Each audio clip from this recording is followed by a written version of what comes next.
But you do need it, because also it's an opportunity for you to be a little bit creative.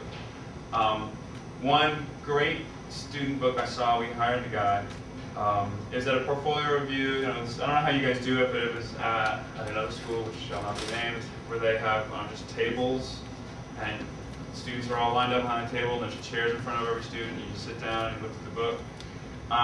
He had turned it into sort of like a dating opportunity, and he had business cards that had his name and his info, but on the back of each card was a different pickup line, like, hey, what do you say we go behind that rock and get a little bolder? Or, hey, that's a nice sweater, can I buy it off of you? And then his resume was like a dating service questionnaire that he filled out, and it was just had all this pertinent information, but it was all in the context of a dating service thing. And it also helped that it was really well written, because if not, you're in bad shape. So yeah, you need the resume. Yeah. What about like a one-off ads? Is that, I mean, can you recognize like really good one-off ads, or do they, like, you just have a standalone? Is it kind of for you that you should have more targeted campaign about, like an all-movie campaign, or is it? No, I think if it's a really good ad, you got to put it in there. Our friend Rick Ardito, when I taught a little mini seminar down at Miami Ad School, and the assignment was Tabasco, which everyone would think would be easy. It's like, it's hot, show stuff blowing up, but it's actually very, very hard, because it gets silly. And there's a lot of easy things. You know, I worked on Tabasco at TDB in Dallas, and I've seen it all, from the burnt marks on the tongue to everything. Well, he didn't have a campaign idea. He had just one single ad, and it was the Tabasco peppers in the field, and at the back, really small, at the end of the field was a scarecrow. But the scarecrow was in that big, like, aluminum suit. And it just said Tabasco at the bottom. He said, I don't know, it's not really a campaign. I'm like, dude, you got to put that in your book.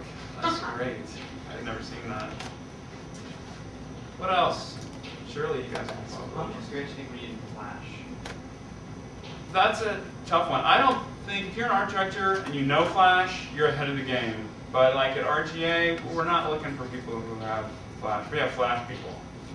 But I don't understand. If you gotta understand it, you do have to understand it. You have to know how to make things come to life visually. If you want to be a Flash programmer or a Flash designer, then obviously, yeah. Really, like, we hire some very, very, very talented art directors and designers who are not versed in Flash. We leave that up to good Flash people. But we just hired a great guy who's a fantastic designer, and he knows Flash, and everyone's like, oh, where have you been? Oh my God.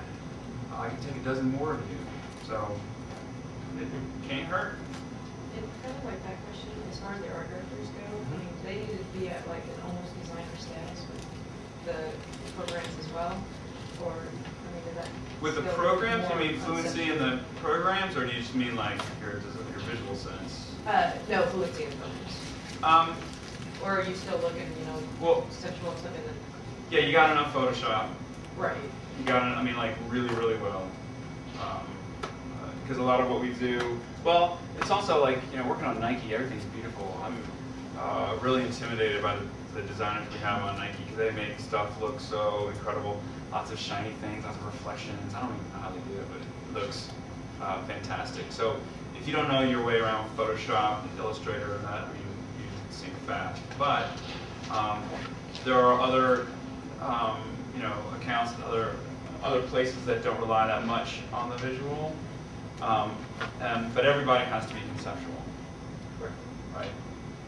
Did that answer your question, or not so much? Yeah, I was just thinking like on the design, like obviously if a designer walked in, that they're going to be thinking apart with little tiny things. I wasn't sure, like architecture and contractors would call for the same standard of execution. Everything. Yeah, I think they'll look absolutely perfect. It needs to look damn good. So writers too. Well, you're giving a little slack, but if it doesn't look good, it hurts your idea. You know, I've seen some great ideas that suffer from iffy execution. I have a question. When you hire designers, do they have a lot of current campaigns or any advertising? The designers we're typically hiring are digital designers.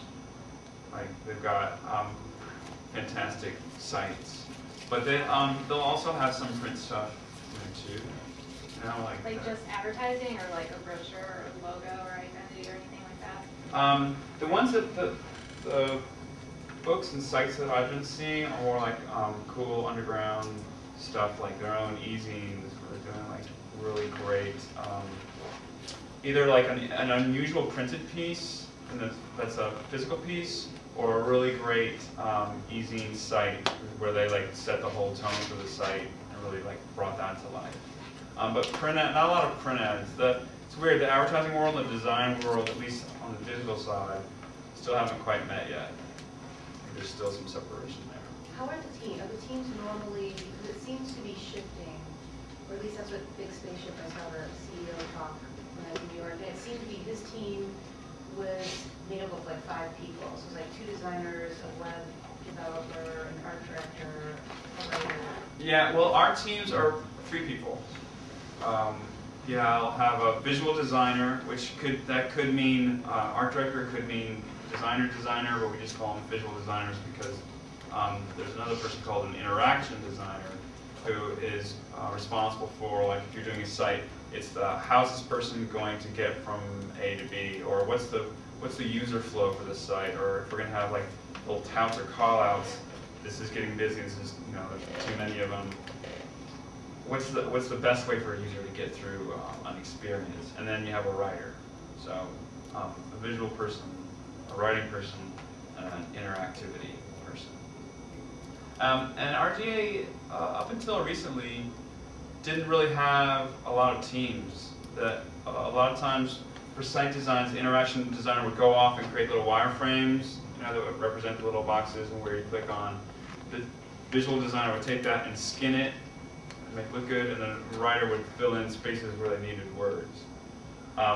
Now, at least on Nike, we have a traditional, well, sort of traditional person who came from Wired named Robert Rasmussen, who's heading up all of Nike. And because he's from the traditional world, and he said, you know, enough of that. An idea starts with either a pair or 3 people in a room coming up with concept, and then we'll do whatever, whether it's a wireframe first or a design first. But it shouldn't start with like some person in a room who comes up with an idea and passes it on down the chain. But the